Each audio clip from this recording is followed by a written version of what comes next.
Hello, ladies and gentlemen, it's Charlie Fibrosis, and I know that I'm about a week late on this roughly, but I wanted to go over this anyway and give you my take on it because I feel that there is a bit of division going on in the sim racing community. Some people are blaming IndyCar, some people are blaming Motorsport games, some people are blaming iRacing.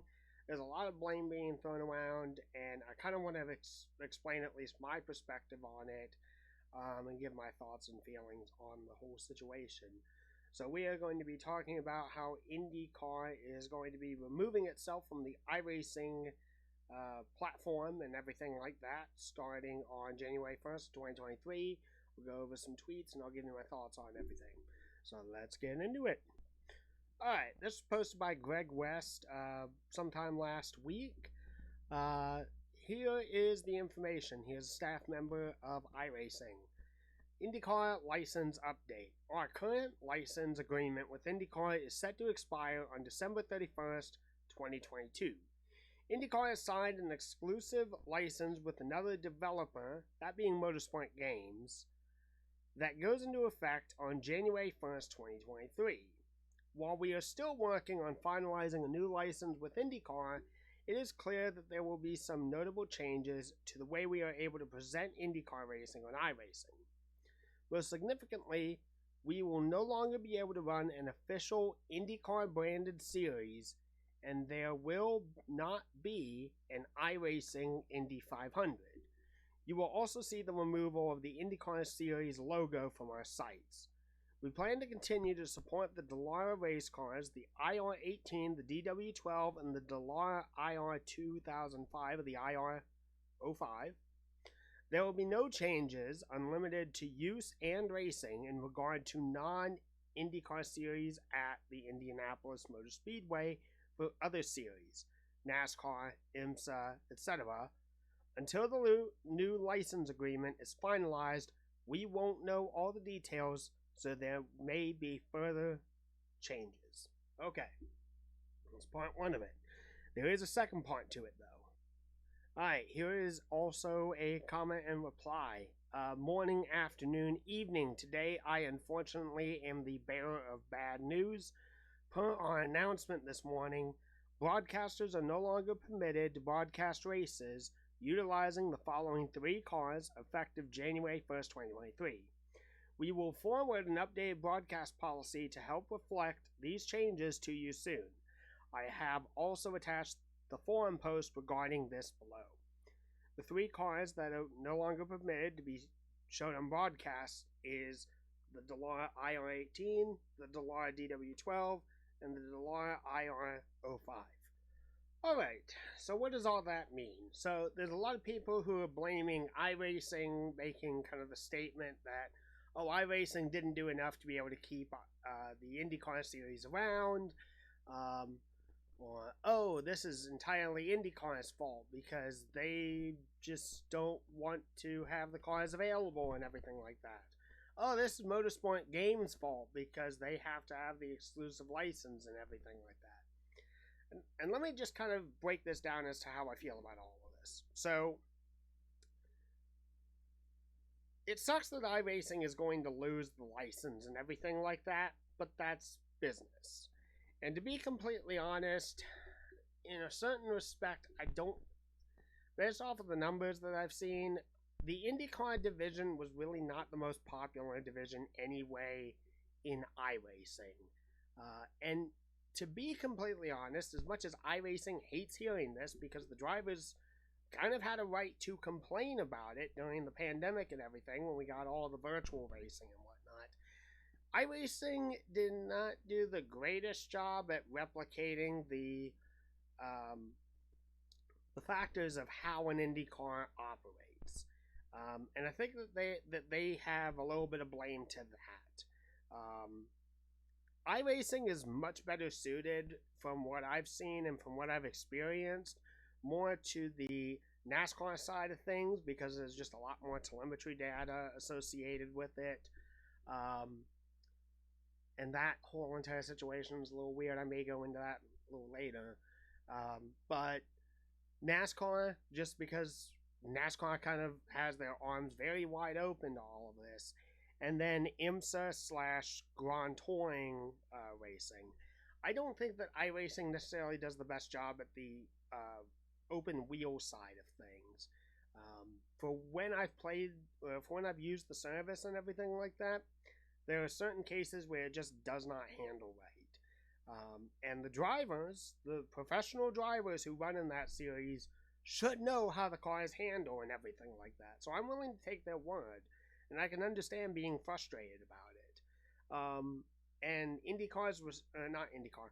iRacing's response to that was kind of petty and childish, but they don't want to look bad. I get it. The whole entire situation of the whole pandemic was definitely a very weird time. We didn't know when racing was going to resume. We didn't know what was going to happen, really. So it was a weird situation all across the board. That being said, the fact that it was there was nice, at least, because here's the next point that I'm going to get into, and that is, this is a little bit of throwing blame on IndyCar, and that is, IndyCar, in fairness, they did sign the exclusive license and everything with Motorsport Games. That's a whole barrel of pickles that I will get into later. But with the whole situation with the official license and everything like that, I kind of understand that they have to keep that contract negotiation valid and everything like that. Like they have to keep what they signed for in place. And as much as I wish that they would just rescind the Motorsport Games exclusive license for this, which I'll get into in a minute, I understand why this has to happen. That being said, IndyCar does not do a great job of marketing itself, and this is a frustrating situation because, so, I think the pricing is about like $13 roughly per month to get the service for iRacing. To have a good time with iRacing, you need a racing wheel. To be able to really do any of that, now that they have an offline option, that is okay, but the service is primarily used for online racing. You are driving against real people all across the globe running the same style of car, and then there's fixed and open setup racing and everything else like that. So you're paying, let's assume that you are a fresh newbie and you somehow just learned about IndyCar. So in order to get into iRacing, you have to pay $13 a month at bare minimum to just get the service. Then you have to spend about, maybe, my setup is about $300 roughly for every, actually no, more like $400. That is the wheel, the pedals, and then about $150 for the shifter if you wanted to have that included. In this case, though, we'll just leave it out. IndyCars don't use H patterns or anything like that, so let's say $300. Okay? Put that up onto your computer and everything like that, plug it in, you're good to go. So you're now at about $315, and then the cars and tracks cars are roughly about $10 a piece, and then the tracks are about $15 a piece. Now you can certainly get other items at a discounted rate or so if you buy them in bundles and everything like that. But the way that it goes is that if you wanted to race an IndyCar, that was probably the best way to do it in a more official capacity. IndyCar has not had a video game out since 2005. We are close. We are very, very close to coming up on 20 years without a video game. Like an officially licensed video game with the drivers, the teams, the sponsors, the tracks, the way that the car handles and everything like that. That year's aero kit, the official point standings that they use for IndyCar. I mean, at this day and age with the double points races, I don't even know how you calculate all that out and how much that swings in favor of a champion or anything like that. But it's like, we do not have any of that. And part of it is because IndyCar only focuses on the Indy 500. They only focus on the Indy 500, and it's so frustrating to see the whole entire situation of IndyCar be how it is, because it's very self-inflicted. And the way that they've got all these negotiations set up and like TV deals and whatnot makes it really hard to follow the series. Let me explain a little bit of stuff in the history of the past. So, going back to an officially licensed game, okay, we had IndyCar series, which was the 2003, technically 2002 season of the IndyCar series when it was run by Tony George, okay? And that had Ayrton Dore, Buddy Lazier, Eddie Cheever, Scott Sharp, Sarah Fisher, Sam Hornish Jr., who was that year's reigning champion. It had all the official stuff there. I think I also had Tony Renna as well on the team, in the game, if I remember right. And honestly, it was a pretty good game. I don't know what it did sales number wise, but it was developed in by Brain in a Jar Productions, or Brain in a Jar Developers, and then Codemasters. Yes, the Codemasters helped make this game. Okay? That game was, to my knowledge, released on the PlayStation 2 and the Xbox, the OG Xbox, okay? Then they released a sequel a couple years later, and it was based off of the 2005 season. So if I remember right, Dan Weldon, he's actually in both games for that matter. Dan is in the 26 for Andretti Green. I think they moved Hornish over to the 6 in place of Gilles de Ferran, if I remember right. I think that swap had already happened based off of the game's timeline. It was a very weird game in that it had some of the team associations and driver lineups correct, and then there was some that's kind of stuck from 2003. It wasn't exactly 100% right, if I can recall, but I've also never been able to play that game, because from what I can tell, the United States got the Xbox version, and apparently they either did a very limited run, or they only released it in Europe for the PS2 version. I've never been able to play IndyCar Series 2005, and I've wanted to. And to be completely honest, it is a good game. It's a pretty good game. But remember, I just said that this came out on the original Xbox and the PlayStation 2. Let that sink in for a minute, okay? Here's the reason why. We have not had an official IndyCar game for 3 console generations. And I'm going to be honest with you. The way that I look at it in video gaming is this. I love auto racing. I have a lot of t-shirts, lots of hats, lots of merch.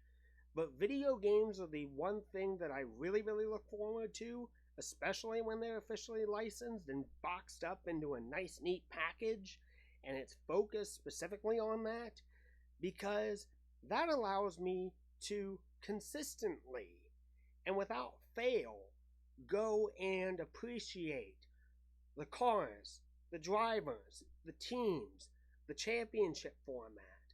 Everything about that series I get in one nice box, and I can continually enjoy the sport and interact with it on my own time. I don't have to worry about a television schedule. I don't have to worry about missing a race and missing a pivotal point in the championship or anything like that.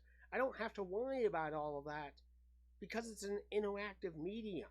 I can be able to go and play it as many times as I want going forward. I don't have to worry about anything. But we haven't had a proper IndyCar game in almost 20 years. Almost 20 years. And think about that for a minute. Really, really think about that. This is a situation where the series definitely could have used a few more entries between maybe even the tail end of the IR 08 or IR 05. You know, the pre-DW12 model. There were definitely plenty of charismatic drivers and plenty of historic moments that definitely could have used an IndyCar game. There's plenty of seasons where it could have been used. But all the same, everything that was done, there was no official video game released. No one took it on. And I don't think that IndyCar does a good job of marketing itself outside of the 500. Everyone knows what the Indy 500 is. Okay, you've got on attention for the 500. You've got on attention for the month of May. We're not paying attention, though, unfortunately, to the rest of the season, before May and after May, because it is so difficult to catch this series. There's a mixture of problems with IndyCar, and it's always existed. I'll even go back at least a little bit even further in history and explain the split here in a moment. But at least in regards to IndyCar, their schedule has had such an issue being spaced out so much, and it got way worse, especially near the tail end of the split and even slightly post-merger, where races would be held on versus. Who gets versus? Does versus even exist anymore? I don't know. I think maybe there was a race or two that was covered on Speed Channel. I don't know. But the only race that you market and you get all the big eyes on is the Indy 500. And the Indy 500, technically speaking, is right in the middle of the season. But you're not going to keep viewers going into the season because you're not promoting that well enough. And you're not promoting the tail end of the season well enough either. And you're just hoping that enough eyes will be able to watch it. And it's been an issue. It has been a massive issue. Now, admittedly, Roger Penske has helped a little bit. His influx of money that has come in through Penske Entertainment, Penske Trucking Company, all the little things that Roger Penske and his family have their fingers in, that helps. And it helps in a way, too, that Roger owns the company of IndyCar and the Indianapolis Motor Speedway as one thing again. It helps, too, that the merger has come back and brought everything back together, even though that we are fairly well removed from that. I think that happened in 2008, if I remember right. Yeah, about so. And there was some good stuff, too, that came of that, which, like I said, I'll explain in just a moment with the split. We got Ryan Hunter-Reay, we got Will Power, we got a handful of drivers from Champ Car that came into IndyCar and have become stars in the sport. And you look, too, at Scott Dixon. Heck, I'll even throw this in. Helio Castroneves was originally a champ, well, a kart driver, and then got moved over to Champ Car. Not Champ Car, IndyCar, before the series got renamed to Champ Car. That's what I was trying to say. And you think of all the history, too, that just has come of it. Like I said, going back earlier, we haven't had a video game, a proper IndyCar video game, since 2005. That was back when Tony George was still running the IRL, and I'll admit this, I followed the IRL because that was what I was exposed to. Originally, when the split was still going on, my thought process was, oh, okay, there's an open-wheel, single-seater, winged series that predominantly runs on ovals. And then there's also this open-wheel, winged, single-seater series that runs a little bit more spread out. It runs in other countries like Australia, Canada, Mexico, I believe. They have more of a international appeal, but their predominant shtick is doing road courses. And they do a few IndyCar oval-esque races as well, but they predominantly run on road courses. Okay, cool. Well, what was I exposed to? Well, unfortunately, the track's closed now, but Kentucky Speedway was my home track for many, many years as a child, and has been throughout my life before the Speedway shut down. So what was available to watch there? That was IndyCar. So IndyCar was my main open wheel series that I followed, and that was the one that got the most amount of coverage, mainly because of the Indy 500. And two, I knew more of the drivers in IndyCar.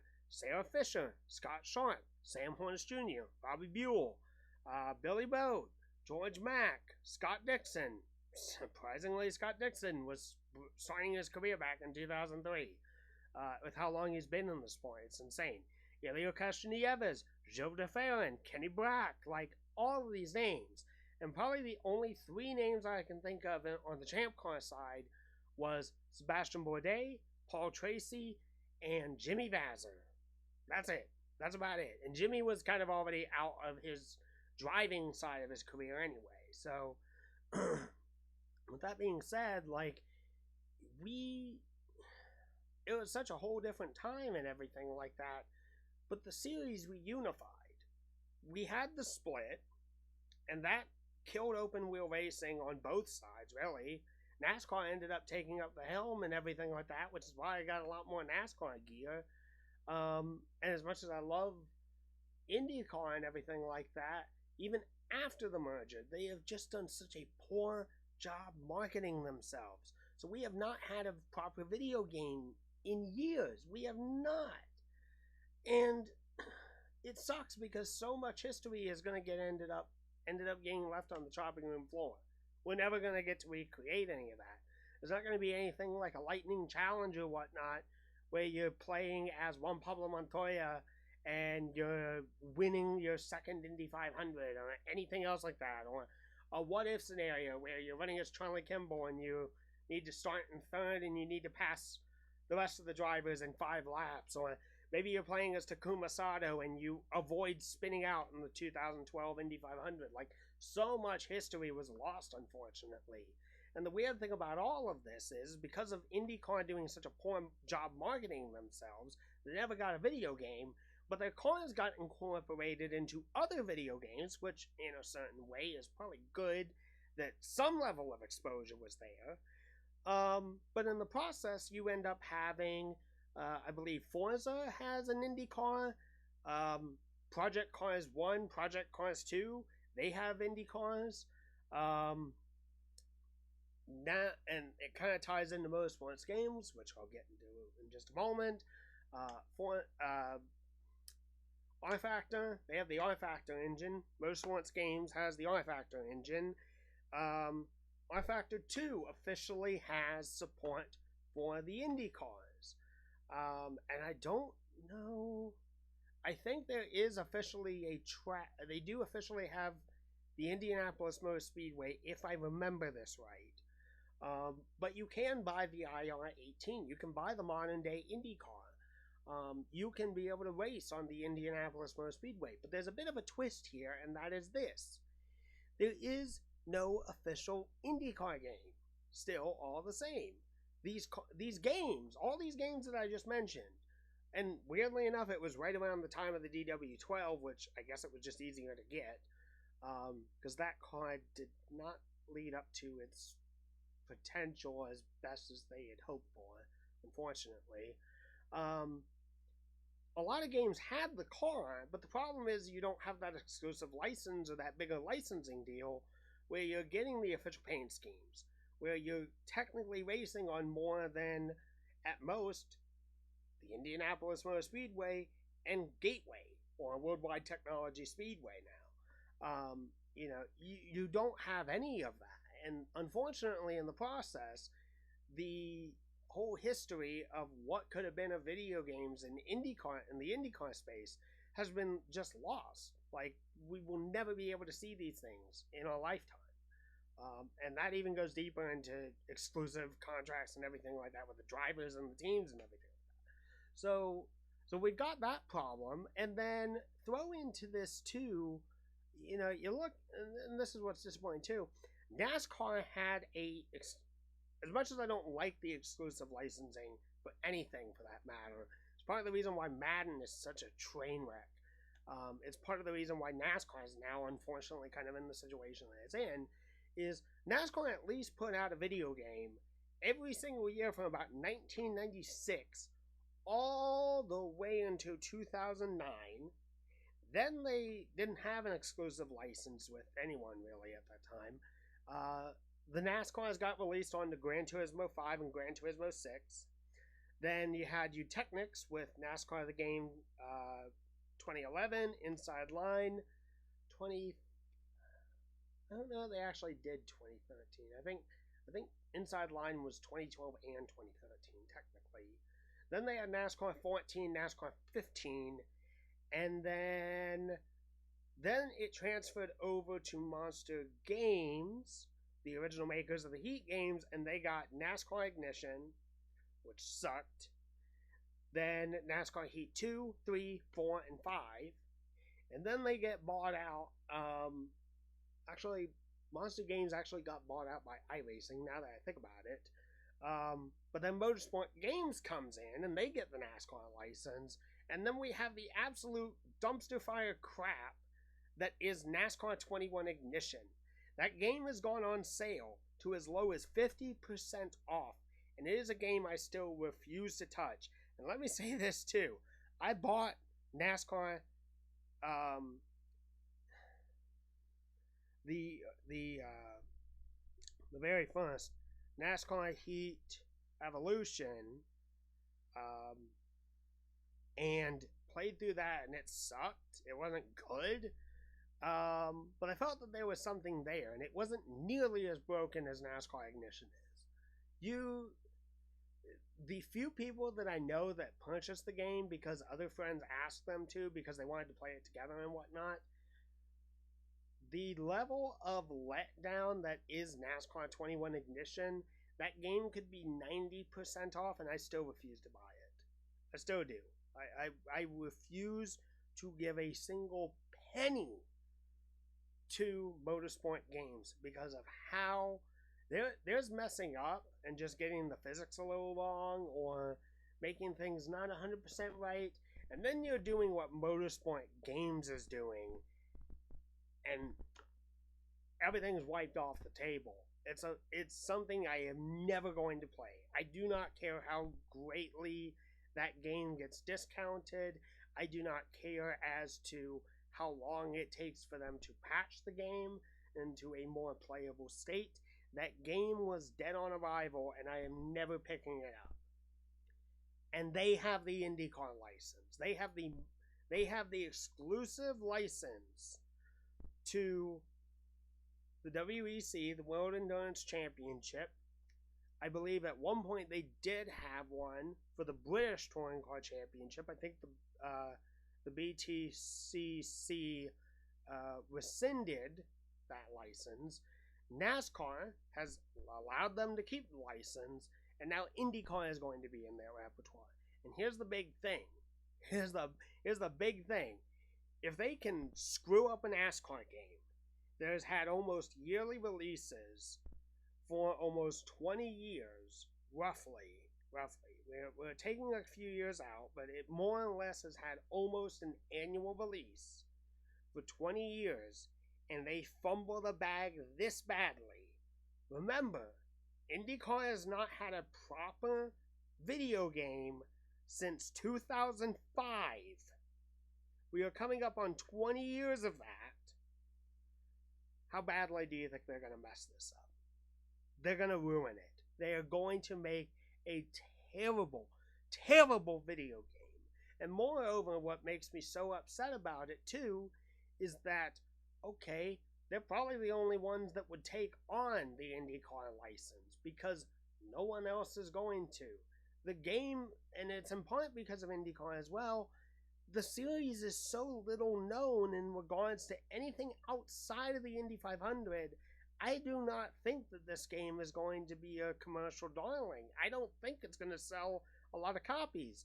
Video games, especially racing games, like anything that is very specific in racing series, seems to be a very, very difficult thing to push. And you kind of need to get a little bit of the casual market, but you also need to get the diehard market involved into that to be able to get the product going. And maybe you can make a profit on that. But if Motorsports Games can't even make a proper NASCAR game, how in the world do you think they're going to do with an IndyCar game? They're not going to do well at all. And then what's going to happen? Okay, so then you have this broken video game that is out on store shelves. Little Timmy walks by and is like, "Mommy, I like cars. Can we get that game too? Can I get this game for Christmas? And then Jimmy's mom decides, all right, screw it. You've got an A on your report card, Jim. Let's go ahead and get that. And then the little kid goes home and starts playing it, and the game sucks. Do you think that that kid is going to want to then start following IndyCar going forward? No, no.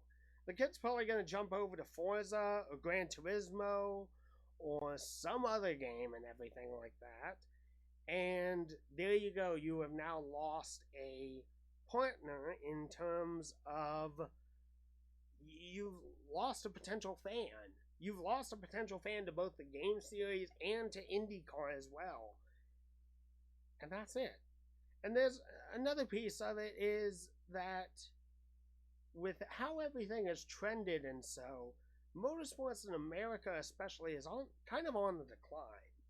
NASCAR does not pull in the numbers that they used to. We have known this for years. They stopped producing the purse results in part because of the dwindling attendance figures and everything else like that. Just everything getting lower at each and every year. And IndyCar is nowhere near NASCAR, even with NASCAR's decline. The only thing that IndyCar has to look forward every single year is the Indy 500. And I don't know exactly how many eyes you are really, new eyes that is. I don't know how many new eyes you are pulling into that. And when you add into this as well, I want to say this too. This is an issue with Greenlight collectibles as well. Greenlight, you don't sell your stuff at Walmart. You don't sell your stuff at Target. You don't sell your stuff at Kroger. You don't sell your stuff at Meijer. You do not sell any of your collectibles off the pegs or anything like that around the majority of the United States. And I'm willing to bet that for where you do sell, it's in Speedway, Indiana. It's in the surrounding area of Speedway. Why? Why? The easiest way to market to children and young people is through video games and die-casts. Maybe hats. Maybe shirts. But video games and die-casts are two of the easiest things that you can do. And it's just an absolute cluster of insanity. I feel that IndyCar is going to suffer even more for this because of a poor video game. And it's just a mess. It's just a mess. And I feel that, while on one hand, I really want them to just go ahead and pull the contract from Motorsport Games, I'm disappointed because who else is going to take them? I have to be honest, but I can't think of anyone, really. I really can't think of anyone. I could maybe say Codemasters, but they've already got the Formula One license. And considering EA now owns Codemasters, well, I don't exactly know how much EA is going to be sticking their fingers, their microtransactions, Ultimate Team bullshit into their other sports franchises beyond FIFA and Madden, and how much they're going to manipulate all that stuff. But I could totally see in a situation with, especially how F1 has been on the rise in part to Drive to Survive, which I don't really have a positive or negative feeling on Drive to Survive. It just exists to me. It's a drama series at the same time, so not everything is 100% true or in context with that. So, beside the point. IndyCar, unfortunately, is very, very behind the times with so many things. And unfortunately, to decide and have everything line up that you are now aligning yourself, and you could still pull yourself out of this. You just have to do it. The fact that you still want to set up with Motorsport Games does not look like it's going to be a success to me. And moreover, you have now frustrated and aggravated the fans that already were enjoying what content was out there with iRacing and everything, and those who wanted to do mock Indy 500s and everything like that, those who were broadcasting groups and everything like that. The fact that all of this kind of went on and everything that already existed in this, it wasn't big, but it was still a sphere of passionate people. You've now alienated them and made them frustrated because now they're going to have to go and get their IndyCar fix from Motorsport Games. And like I said, Motorsport Games is going to screw it up. It's not going to be a good game. It's not going to be a good title. This is going to be a very poor thing. And considering how much Motorsports Games has gone up and down in terms of like, oh, we're going to go into bankruptcy. Oh, we got new people. Oh, we got removed off the NASDAQ. Okay, we're doing well. Oh, crap, our board of directors just all completely quit. Nope, we're still making that IndyCar game. How do you make a product with that type of instability? And with that instability, how can you guarantee that it's going to be a good product? That's what I do not get. That is what has me so frustrated about it. Because I want there to be a good IndyCar game. I'm kind of okay with the exclusive license in a certain sense. Because, honestly, well, that does suck in a certain way. Or at least I wish it was a little bit of a loosened license to allow for a little bit of wiggle room. I'm okay with the fact of having a yearly IndyCar game get released. So long as that game is good, and that game is not going to be good, and IndyCar is still going to continue to plummet. And I hope that NASCAR kind of gets their crap together, because they've already frustrated me as a fan anyway in regards to how they've set things up since 2017 with the whole playoff situation and everything like that.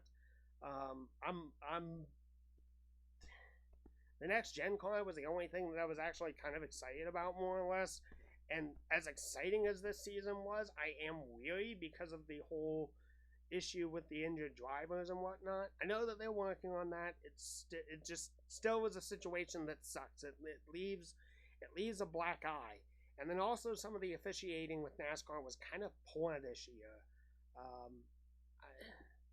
It's a 50-50 split as to whether I blame them for the whole pile up in the summer Daytona race, the last race before the start of the playoffs. But anyway, yeah, with all of that being said, it's like, IndyCar, you are just so beyond the times, and you guys can't afford to be. You really, really can't. You're still losing NASCAR, and NASCAR is not doing great. And it's such a quandary, because